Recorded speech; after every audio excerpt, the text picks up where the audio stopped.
여러분들 건강관리 잘하고 계시죠? 최근 제가 이런 기사를 봤습니다. 연세대학교에서 동남아를 갔다 왔거나 방학 동안에 또 중국을 다녀온 학생들이 기숙사를 입사할 경우에는 반드시 2주간 격리되고 그리고 코로나 바이러스의 검사에 참여를 해야 된다는 겁니다. 만약에 참여하지 않을 경우에는 수강 신청을 할 자격을 주지 않는다는 겁니다. 문자 온 걸 한번 보여드리도록 하겠습니다. 다음 그림 보겠습니다. 불가함으로 수강 신청 전에 반드시 참여해 주시기 바랍니다. 여러분, 이렇게 예민하게 반응하는 것이 당연하지 않습니까? 여러분, 당연하다고 생각하십니까? 네, 저도 당연하게 생각을 합니다. 제가 지난주에도 살짝 언급을 했지만 충남의 아산과 진천이라는 곳에서 그곳이 교민들 수용시설로 확정되어졌을 때에 농기계를 가지고 와서 극렬하게 반대를 했습니다. 그런데 여러분들이 잘 아는 도지사 양승조라는 도지사가요, 이 문제를 수습하기 위하여 마을회관에다가 도지사 사무실을 거기에 임시로 세우고요, 그리고 그 옆에 임시간사 하나를 빈집을 구해서 마련한 후에 마을 주민들을 계속 본인이 직접 만나서 설득을 하는 겁니다. 근데 회의 분위기가 심상치 않았는지 마을 회관 유리창도 막 깨지고요, 어떤 주민들은 우리 마을에는 절대로 못 받아들인다 이렇게 반대를 했습니다. 근데 양승조 도지사의 입에서 이렇게 얘기합니다. 제가 수용된 단 한 명의 교민이 남아있을지라도 그 남아있는 그 교민이 여기서 떠날 때까지 내가 동고동락하겠습니다. 제가 수용된 교민 단 한 명이 남았더라도 여기서 동고동락하겠습니다. 그 말이 주민들의 마음을 움직였습니다. 저는 양승조 도지사의 얘기를 보면서 제 자신이 부끄럽게 느껴졌습니다.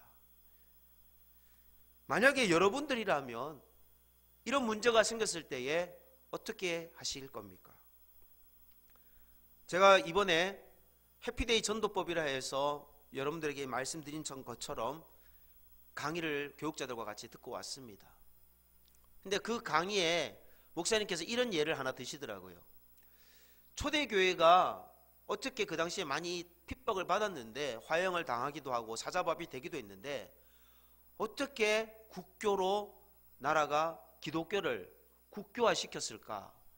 여러분 한번 알고 계신가요? 그 문제에 있어서는요, 답이 이렇습니다. 로마가 군인들을 지둔해서 어느 부대가 그곳을 몇 년 동안 통치를 하면 지둔지를 이동시킵니다. 그런데 예수를 믿는 군인들이 그 부대에 가면요, 자기 동료들에게 굉장히 잘해주는 겁니다. 마음을 다해 섬기는 거예요. 그러니까 동료들이 감동을 받는 거예요. 왜 이렇게 잘해주는지 처음에 이유를 모르다가 나중에는 궁금한 겁니다. 왜 나에게 이렇게 잘해주냐고. 내가 이유는 말해줄 수 없다고. 아니, 너하고 나 사이에 지금 비밀이 있는 사이는 아니지 않느냐. 목사님이 이렇게 표현했습니다. 그래서 계속 재촉을 하니까 그래도 절대 이것만은 말해줄 수 없다고. 네가 알면 손해라고. 너하고 나 사이에 비밀이 없지 않느냐. 그러면서 계속 끈질기게 요구할 때 예수 믿는 동료가 이렇게 얘기하는 겁니다. 네가 책임질 수 있으면 내가 말하겠다고. 내가 책임질게. 무슨 말이라도 내가 책임질게. 그래서 예라고 대답했을 때에 예수 믿는 동료가 얘기합니다. 나는 사실 예수 믿는 기독교인이다. 당시 예수 믿으면 안 되었거든요. 나는 예수 믿는 기독교인이다. 그걸 왜 지금 나한테 얘기하냐고 화들짝 놀라면서 상대방이 반응을 합니다. 그때 네가 말해도 된다 했지 않았냐. 난 네 말 믿고 얘기했다. 이제 네가 책임져라. 근데 그 동료는, 예수 믿는 동료가 너무나도 자기를 잘 섬겨주었기에 감동을 받아서 자기도 예수를 믿는 겁니다. 그리고 부대가 서로 이동하게 되다 보니 또 헤어지지만 이동한 부대에 가서 예수 안 믿었던 영혼이 예수 믿게 나서는 자기도 똑같이 누군가를 잘해주는 겁니다. 잘해주니까 또 그쪽 사람들도 처음에는 섬김을 받다가 나중에 예수를 믿게 되었다. 그렇게 얘기를 합니다. 요즘 개학을 앞두고 대학가에는요, 이단들이 많이 활동을 합니다. 여러분, 이단에 빠지는 사람들이 누가 빠지는지 아십니까? 교회를 다니는 사람들이 빠집니다. 불신자들이 빠지는 것이 아니라 교회를 다니다가 마음에 상처를 받은 사람들이 떠난다는 겁니다. 왜냐하면 이단들은요, 너무너무 잘해주는 거예요. 그래서 감동을 받아가지고 그분들 말을 다 믿다 보니 나중에는 자신의 모든 것을 다 송두리째 빼앗아 간다는 그 속셈인 것을 뒤늦게야 알게 되는 겁니다. 사는 성도 여러분, 교회는 어떤 곳이어야 되겠습니까? 교회는 이단들보다는 나아야 되지 않겠습니까? 여러분 그렇게 생각하십니까? 저는요, 오늘 그래서 우리 용현동 교회가 더 사랑하는 교회가 되기를 원합니다. 여러분, 여러분들 마음속으로 내가 더 사랑하자, 그렇게 한번 마음으로 외쳐주셨으면 좋겠습니다. 우리가 더 사랑하기 위해서는 어떻게 해야 할까요? 첫 번째, 사람을 차별하지 말아야 합니다. 첫 번째 1절 말씀 한번 보겠습니다. 내 형제들아, 영광의 주 곧 우리 주 예수 그리스도에 대한 믿음을 너희가 가졌으니 사람을 차별하여 대하지 말라. 여러분, 차별이란 단어가 무슨 뜻일까요? 동일한 평등한 어떤 집단에서 누군가의 어떤 자의적 기준에 의해서 내가 불평등한 대우를 받는 것이 차별이라는 것입니다. 우리는 차별과 구별은 비슷한 말처럼 사용할 수 있습니다. 그런데 차별과 구별은 다른 원리인 것이 평등의 원리에서 벗어나기 때문입니다. 사람들은요, 같은 공존하는 사회 속에서 얼굴의 표정에서 또 말의 느낌에서 내가 무시를 당했구나, 내가 차별을 받았구나, 그런 걸 들었을 때에 불쾌감을 나타냅니다.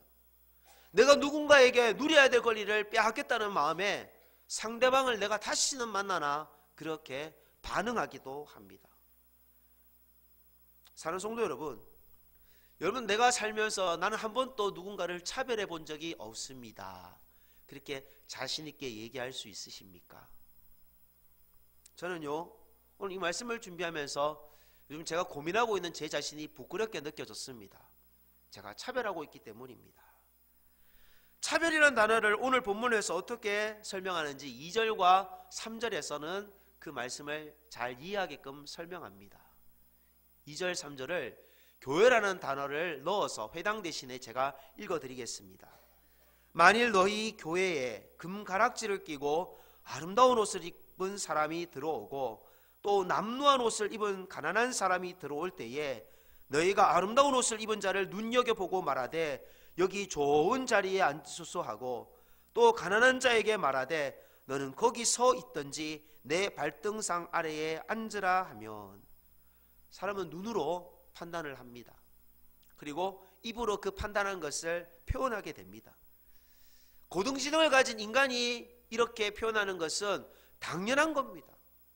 여러분, 제가 강아지를 키우는 집에 신방을 가보니 그런 얘기를 하더라고요.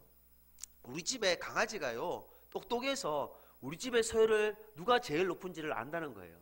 그래서 애교를 부려도 강아지가 제일 힘센 권력을 가진 사람 가족에게 잘 비빈다는 겁니다. 여러분 부고를 알릴 때 혹시나 약간 이상하게 느낀 적 없습니까? 혹시나 청첩장을 여러분들 돌릴 때에 내가 이 청첩장을 저 사람에게 줄 수 있는 관계인가 고민해 본 적 없습니까? 내가 청첩장을 받았는데 저 사람을 한번 뜨한 표정으로 좀 쳐다보면서 왜 나한테 청첩장을 주느냐라는 그런 느낌을 가진 동료는 없으셨습니까? 우리는 기브 앤 테이크입니다. 나한테 잘해줬기 때문에 내가 당연히 보상 받아야 된다는 생각을 하고, 나하고 사실 별로 친하지 않은데 이런 불편한 것을 요구했을 때에 조금 끔찍하게 느끼기도 하는 것입니다. 근데 미물인 강아지들도 그런데 만물의 영적인 사람들이 이런 작은 것, 돈 하나의 계산에 있어서 얼마나 빨리 계산이 됩니까? 내가 지난번에 커피를 사줬는데 상대방이 이번에 커피를 사야 되는데 신발끈을 메고 커피를 안 사면 짜증이 나는 겁니다. 저는 최근 제가 꼰대 같은 생각이 들었습니다. 제 자신이 꼰대라는 생각이 들었습니다. 여러분 혹시나 꼰대라는 생각이 드는 분들이 없으시겠지만은 만약이라도 있으시면 제가 꼰대를 깨트릴 좋은 책을 하나 소개해 드리겠습니다. 일의 기쁨과 슬픔이란 책입니다. 이 책의 저자는 장유진입니다. 소설책이에요. 실제로 직장생활 해본 분이 퇴직을 하고 문단에 등단해가지고 소설을 썼습니다. 근데 이 책이 굉장히 잘 써온 책이에요. 제가 누군가의 어떤 책 소개를 듣고 이 책을 읽었는데 20대 젊은이들이 얼마나 직장생활에서 느끼는 애환을 담고 있습니다. 혹시나 내가 40대 중간 간부이고 50대 60대 오너의 입장이 있다면 이 책을 한번 읽어보십시오. 내가 젊은이들에게 소통하지 못하는 언어를 내가 스스로 쓰고 있구나라는 것을 알게 될 겁니다. 20대 어떤 젊은 이가 사내 결혼을 앞두고 있는데 앞부분의 내용 중에 이런 내용이 있습니다. 서로가 사내 규칙상 월급을 말할 수 없는 규정이 있었던 겁니다. 근데 이제 결혼하는 사이가 됐고 아무에게 들키지 않게 잘 연애를 하다가 이제 서로 앞으로 미래를 위해서 너 돈 얼마 받냐 회사에서 얘기를 하면서 하나 둘 셋 이구동성 게임을 한 겁니다. 근데 남자친구와 자기의 월급이 남녀간에 똑같이 입사해 있는데 1,000만 원 이상이나 금액이 차이 나는 걸 보고 이 글에 나오는 주인공이 씁쓸함을 느꼈다는 겁니다. 세상은요, 남자 여자가 동일하게 회사를 입사해도 회사에서 승진의 기회에 때로는 억울함을 당하기도 합니다. 취업의 절벽 밖에 선 청년들이 이 시대에 취업 절벽이라는 그런 말들을 들으면서 직장에 취업하지 못해 있을 때에 부모님들이 젊은이들에게 용기를 줘야 되는데 넌 잘할 수 있어. 하나님이 너에게 반드시 잘 되게 할 거야. 넌 잘 되는 인생이야. 이렇게 격려해야 되는데 무시를 하면 자녀들은 젊은이들은 그 무시당하는 것 때문에 더 힘들어지는 겁니다. 우리 주변에 누구도요, 우리는 무시될 수 없는 존재라는 사실을 여러분들 믿으시기를 바랍니다. 제가 충남대학교에 정문에 딱 이렇게 들어가면 오른쪽에 큰 건물이 하나 있습니다. 그 건물의 이름은 정심화 국제문화회관이라고 합니다. 여기 안에는요 공연장이 있어요. 백마홀도 있고 정심화홀도 있고 이런 홀들이 있습니다. 근데 이 홀은 1990년에 어떤 할머니가 김밥 장사를 해서 번 돈 약 50억대의 자금을 학교 발전을 위해서 기증을 했습니다. 이분의 이름이 이복순 여사님이신데 불교를 믿으세요. 본명을 사용하셔서 정심화라는 별명을 사용했던 겁니다. 본명을. 그래서 이 학교에서 그 마음에 보답하고자 정심화 홀이라고 홀 이름을 지어주었습니다. 저는요, 김밥 파는 사람이라고 무시하는 세상이 되지 않았으면 좋겠습니다. 그분이 본명이 있을지라도요, 제가 볼 때는 그분이 교회 다니는 우리보다 훨씬 더 나은 부분이 있다. 남을 베푸는 부분에 있어서는 저보다 훨씬 나은 부분이 있다. 그런 생각이 들었습니다. 백화점에도요, VIP 고객이라 합니까? 그런 분들은 차를 끌고 가면 발레 파킹을 해준다고 합니다. 이 사회는 돈으로 차별합니다. 이 사회는 사자 들어가는 사람들, 학식이 높은 사람들, 학력이 높은 사람들을 존중하고 학력이 낮는 사람들을 차별하는 세상입니다. 그리고 사자 들어가는 사람, 권력자들을 존중하고 그분을 나의 친구 삼기를 원합니다. 그래서 그분들의 정보를 1%의 정보를 내가 먼저 독점하기를 원하는 세상입니다. 사랑하는 성도 여러분, 만약에 여러분이요, 주님이 여러분 안에 계신 것이 진짜 행복인 것을 아신다면 내가 풀빵 장사를 해도요, 세상에 어떤 것도 부럽지 않고요, 내 재산이 100억이 된다 할지라도요, 주님이 주시는 영원한 기쁨이 없으면 100억의 재산이 아무 쓸모가 없다는 것입니다. 저는 이 땅을 살아가는 저와 여러분이 주님이 우리를 차별하지 않는 것을 기억하셔서 우리도 남을 차별하지 않는 세상을 만들어가는 복된 성도님들 되시기를 축원합니다. 오늘 말씀 3절에 보면요, 우리가 어떤 것을 가지고 차별하느냐 보시면 색깔 있는 글씨를 보십시오. 눈여겨보고 말하되. 눈으로 차별합니다. 우리는 눈은 판단의 도구입니다. 그리고 말로 더 따뜻하게 말할 수 있는데 나보다 높아 보이는 사람에게는 말을 유순하게 하고 나보다 낮게 보이는 사람들에게는 무례하게 말하는 것, 그것이 저와 여러분들이 바꿔야 될 삶입니다. 저는 지난주 2부 예배 시간에 여러분에게 이런 말을 들은 적입니다. 만약에 국가에서나 아니면 구청에서 우리 교회를 수용시설로 코로나 바이러스 걸린 사람들을 격리 장소로 조금 빌려달라고 했을 때 여러분들 어떻게 하실 겁니까? 라고 질문을 던졌습니다. 여러분 어떻게 하실 겁니까? 저는 우리 교회 성도님들이 성숙하게 반응할 것이라고 고백했습니다. 믿으십니까? 그런 교회를 만들어 주십시오. 따뜻한 교회는요, 나 한 사람이 따뜻한 선택을 할 때 만들어집니다. 두 번째, 우리가 더 사랑하기 위해서는 어떻게 해야 하느냐? 악한 생각으로 판단하지 말라. 그렇게 성경은 말씀합니다. 야고보서 2장 4절에 보시면 너희끼리 서로 차별하며 악한 생각으로 판단하는 자가 되는 것이 아니냐. 악한 생각. 여러분 야고보서 2장 4절 말씀을 한번 보시기 바랍니다. 예, 화면 띄워주십시오. 없나요? 예, 감사합니다. 여러분 다 눈으로 읽으셨죠? 예, 고맙습니다. 자, 여러분들에게 동시 하나 읽어드리겠습니다. 동시의 제목은요, 틀린 게 아니라 다른 거야. 뭐라고요? 틀린 게 아니라 다른 거야. 우리 같은 동시 화면을 띄워주시기 바랍니다. 자, 조금 더 크게 확대해서 보여드리겠습니다. 우리 같은 눈송이 같은 우리들, 눈송이는 모두 다르지 하나도 빠짐없이, 하지만 절대로 틀린 것이 아니야. 우리도 눈송이처럼 모두 달라. 나도 너도 절대로 틀린 것이 아니야. 하지만 우리는 우리와 다른 사람을 차별해. 왜 그럴까? 우리는 틀린 것이 아닌데 말이야. 하지만 눈송이들은 모두 다르지만 하늘에서 싸우지 않고 내려오고 있잖아. 눈송이들이 차별하는 우리들의 마음을 덮어주겠지. 우리는 본받아야 해.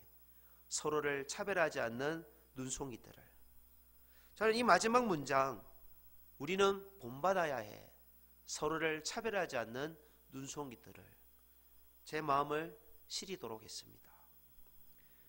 대형교회 부목사라고 어깨 펴고 다니고 작은 교회 부목사라고 어깨 접고 다닌 것 아니지 않습니까? 주님이 가르쳐 주신 정신이 아닙니다.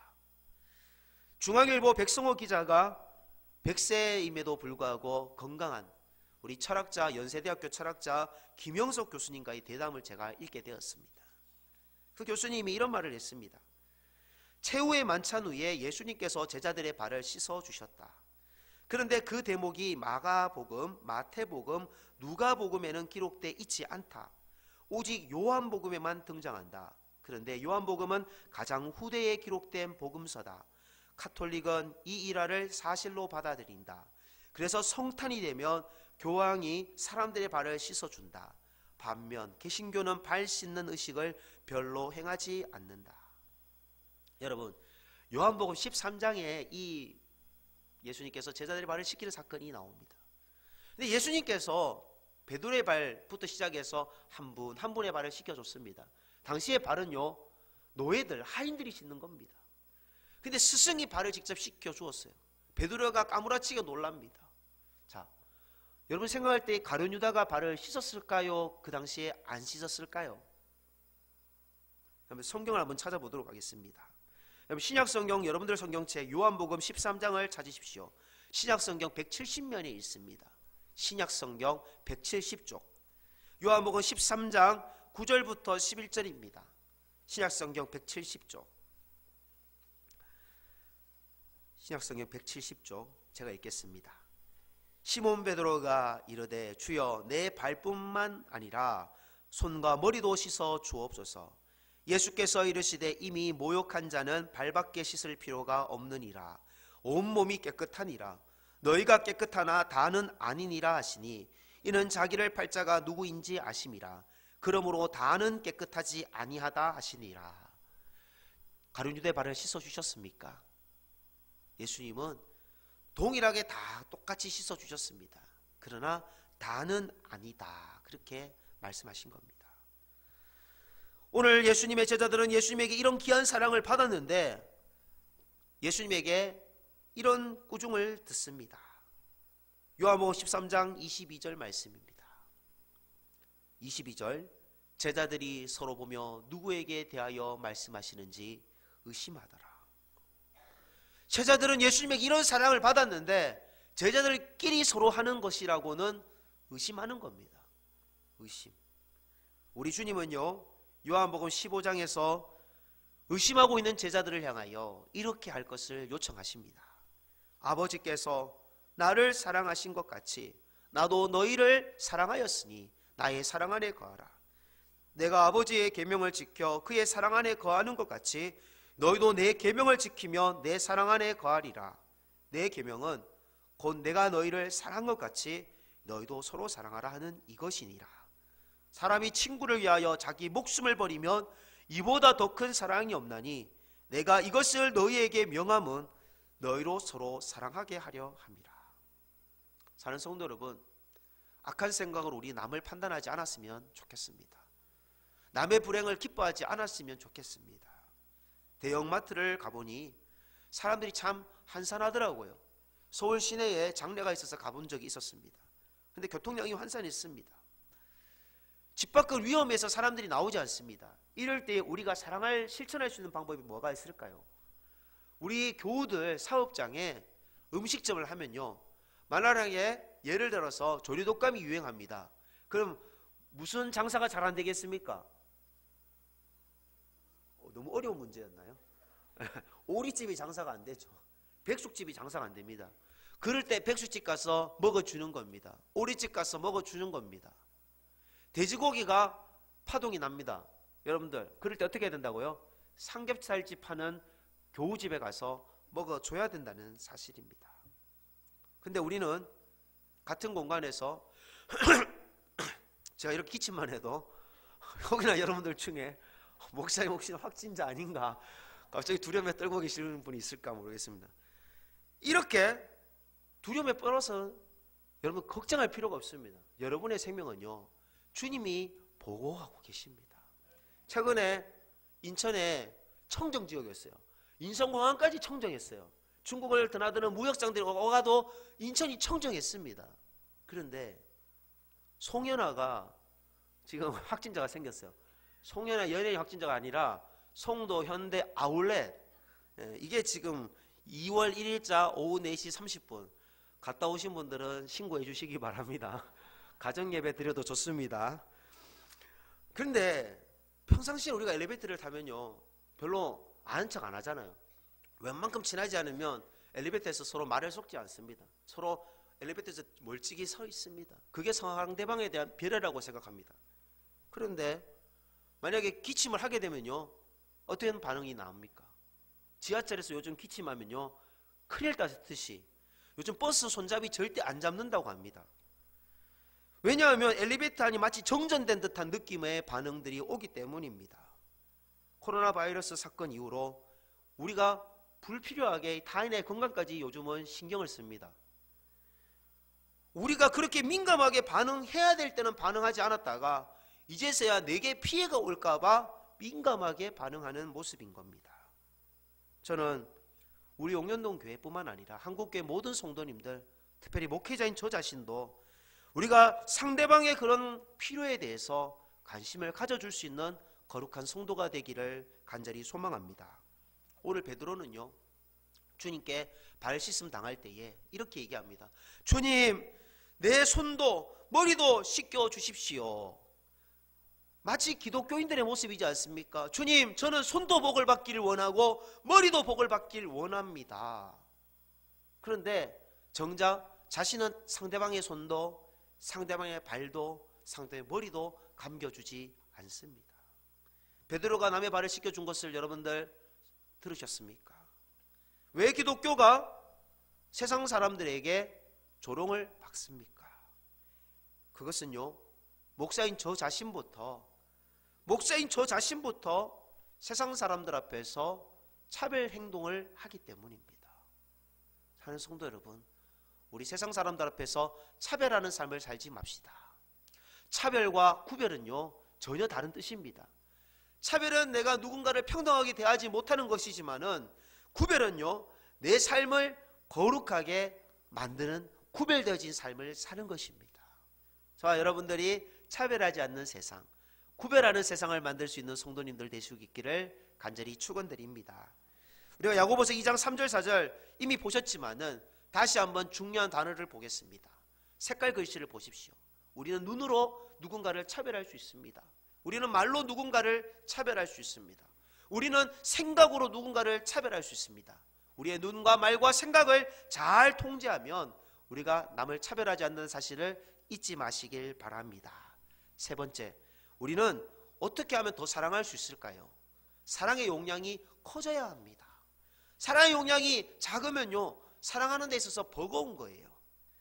저는 원래 우리 용현동교회가 새해를 시작하면서 공동회를 통해서 용현동교회가 내는 모든 절기헌금, 신년 감사헌금부터 시작해서 총 5번의 감사 우리가 헌금이 있습니다. 부활절도 있고 맥주감사절도 있고 추수감사절도 있고 성탄절이 있습니다. 이 헌금을 내신 성도들의 헌금의 총액의 10분의 1, 다시 말해서 11조를 어려운 이웃에게 우리가 사용한다 결의했습니다. 당회가 이런 중요한 문제들을 성경적으로 결의한 것에 대해서 너무 기뻤습니다.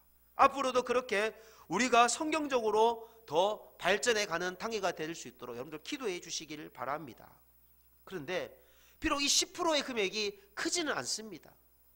그런데 이 10%를 받는 누군가가 감동을 받을 것입니다. 제가 오늘 말씀드렸던 김영석 교수님, 자기가 누군가에게 큰 어려운 도움을 받았다고 합니다. 그래서 자기도 누군가에게 사랑을 조건 없이 베풀었어요. 그런데 그 사랑을 받은 사람이 김영석 교수님에게 얘기하는 겁니다. 교수님, 내가 교수님에게 어떻게 이 사랑을 갚을 수 있겠습니까? 나한테 갚지 말고 너도 누군가를 도와줄 수 있는 여력이 될 때에 누군가를 이름도 없이 빚도 없이 도와줘라. 그렇게 얘기를 들었답니다. 그러고 나서 자기는 잊어버렸대요. 근데 자기를 전혀 모르는 어떤 사람이 어느 강연장에서 자기에게 와서 고맙다고 자기에게 인사를 하더라는 겁니다. 왜 나에게 감사하다고 인사를 하느냐? 나중에 자초지언을 들어보니 자기가 그렇게 베풀었던 사람이 그 어려운 시기를 잘 극복하고 조금 넉넉한 삶이 되어졌을 때에 누군가를 또 도와줬던 겁니다. 그리고 이렇게 얘기하는 거예요. 내가 김영석 교수님에게 이런 인생의 도움을 받았습니다. 당신도 저에게 보답하지 마시고 다른 누군가에게 보답하시기 바랍니다. 그 도움이 바로 김영석 교수님의 사랑에서부터 시작되었던 것입니다. 사랑하는 성도 여러분, 우리가 이름도 없이 빚도 없이 사랑할 수 있었으면 좋겠습니다. 이 100세 되신 김영석 교수님, 올 4월이 되면 100세를 사신 분이 되는데 17살 때에 도산 안창호 선생님에게 어느 날 마지막 설교를 들었습니다. 도산 안창호 선생님은 죽었지 않습니까? 그런데 목사님들의 설교보다 더 감동을 받았대요. 무엇이 달랐느냐? 그분의 대답 내용을 보겠습니다. 목사님들의 설교는 비슷비슷했다. 도산 선생의 설교는 달랐다. 그는 우리 사랑하자라고 웅변했다. 그게 하나님께서 우리에게 주신 교훈이라고 했다. 우리가 서로 사랑하는 건 하나님께서 우리 민족을 사랑해 주시는 것과 같다고 했다. 나는 그런 설교를 들어본 적이 없었다. 목사님들은 주로 교회 이야기를 했으니까 저 어른은 애국심이 있어서 기독교를 저렇게 크게 받아들였구나 싶더라. 신학자다, 장로다, 목사다. 그게 중요한 게 아니더라. 신앙에도 그릇의 크기가 있더라. 여러분, 여러분의 그릇은 얼마나 크십니까? 야고보서 2장 5절 6절 말씀을 보겠습니다. 내 사랑하는 형제들아 들을지어다. 하나님이 세상에서 가난한 자를 택하사 믿음에 부유하게 하시고 또 자기를 사랑하는 자들에게 약속하신 나라를 상속으로 받게 하지 아니하셨느냐. 너는 도리어 가난한 자를 업신 여겼도다. 부자는 너희를 억압하며 법정으로 끌고 가지 아니하느냐. 사랑하는 성도 여러분, 주님께서 이렇게 말씀하십니다. 하나님이 자기를 사랑하는 자들에게 약속하신 나라를 상속으로 받게 하지 아니하셨느냐. 우리는 하나님의 나라를 상속으로 받은 자들인 줄 믿으십니다. 그러면 우리는 6절 말씀처럼 너는 도리어 가난한 자를 없인 여겼도다. 이렇게 행동해서는 안 된다는 것입니다. 구약 이사야에서 보면 구약 1043면에 있습니다. 여러분들 이사야서 61장 구약 1043면 한번 찾아보시길 바랍니다. 구약 1043면 이사야 61장 1절에서 4절 말씀을 제가 읽겠습니다. 주 여호와의 영이 내게 내리셨으니 이는 여호와께서 내게 기름을 부으사 가난한 자에게 아름다운 소식을 전하게 하려 하심이라. 나를 보내사 마음이 상한 자를 고치며 포로된 자에게 자유를 갇힌 자에게 노임을 선포하며 여호와의 은혜의 해와 우리 하나님의 보복의 날을 선포하여 모든 슬픈 자를 위로하되 무릇 시온에서 슬퍼하는 자에게 화관을 주어 그 죄를 대신하며 기쁨의 기름으로 그 슬픔을 대신하며 찬송의 옷으로 그 근심을 대신하고 그들이 의의 나무 곧 여호와께서 심으신 그 영광을 나타낼 자라 일컬음을 받게 하려 하심이라. 그들은 오래 황폐하였던 곳을 다시 쌓을 것이며 옛부터 무너진 곳을 다시 일으킬 것이며 황폐한 성읍 곧 대대로 무너져 있던 것들을 중수할 것이며. 우리 용현동교회가 황폐한 곳을 중수하는 교회가 되기를 원합니다. 우리 용현동교회에 제가 권사회를 통해서 말씀을 드렸습니다. 여전대를 통해서요. 우리 교회 성도님들 중에는 자기가 집에서 먹는 쌀 그것의 일부를 떼서 성미라 그러죠. 옛날에 좋은 전통을 지금도 교회가 하고는 있습니다. 이 전통을 교육자들이 그동안 주셨는데 교육자들이 받지 않습니다라고 제가 말씀을 드렸습니다. 그리고 고아와 가부와 객을 돌보는 곳으로 사용되어졌으면 좋겠다. 그래서 연말에 성탈절날 어려운 이웃을 돕는 일에 이런 것들이 있으면 참 좋겠다 말씀을 한번 드린 적이 있습니다. 사랑하는 성도 여러분, 한국교회가 욕을 먹는 이유는요 바로 이런 님비 현상 때문입니다. 환경적으로 보아 혐오시설은 자기 집 주변에 두지 않으려는 지역 주민들의 그런 반대 현상입니다. 교회도 님비 현상이 있는 거죠. 내 뒷마당에서는 안 된다는 겁니다. 세상은 우리에게 때로는 냉정하게 다가옵니다. 최근 마스크, 손 세정제, 소독용 에탄올 여러분들 구하는 게 쉬웠습니까? 온라인으로 여러분들 지난 주일 전에 저희가 손 세정제 구하는데 굉장히 어려웠습니다. 다 품절됐다는 겁니다. 인터넷에 알아보니. 왜냐하면 이 어려운 시국에 국민들의 안전을 볼모 삼아서 매점 매석하는 상업자들이 있었습니다. 원자재가 안 들어온다는 것은 이해할 수 있습니다. 그러나 보따리 상인들이, 중간 유통업자들이, 제품 생산업체가 가격을 2배에서 4배까지 가격을 올렸습니다. 심지어 가짜뉴스를 만들어서 팔로워를 늘리는데 관심을 두는 그런 네티즌들도 있었습니다. 그런데요, 우리 국민들 중에는 아산과 진천에 있는 국민들처럼 따뜻하게 그들을 맞이하는 분들이 있었습니다. 그들이 이런 팻말을 들고 얘기합니다. We are 아산. 우리는 아산이다. 우리는 한 형제라는 거죠. 그리고 우한에서 온 교민들에게 진천에서는 이런 현수막을 걸었습니다. 우한 형제님들 생거 진천에서 편히 쉬어 가십시오. 여러분의 마음의 게시판에는 어떤 현수막이 걸려 있습니까? 오늘 이 말씀을 듣고 나는 더욱 사랑하는 그리고 사랑의 용량을 더 확장시키는 성도가 되기로 그런 현수막을 걸 수 있는 성도들이 되시기를 바랍니다. 사랑하는 성도 여러분, 오늘 이 찬양으로 한번 우리의 믿음을 고백하기를 원합니다.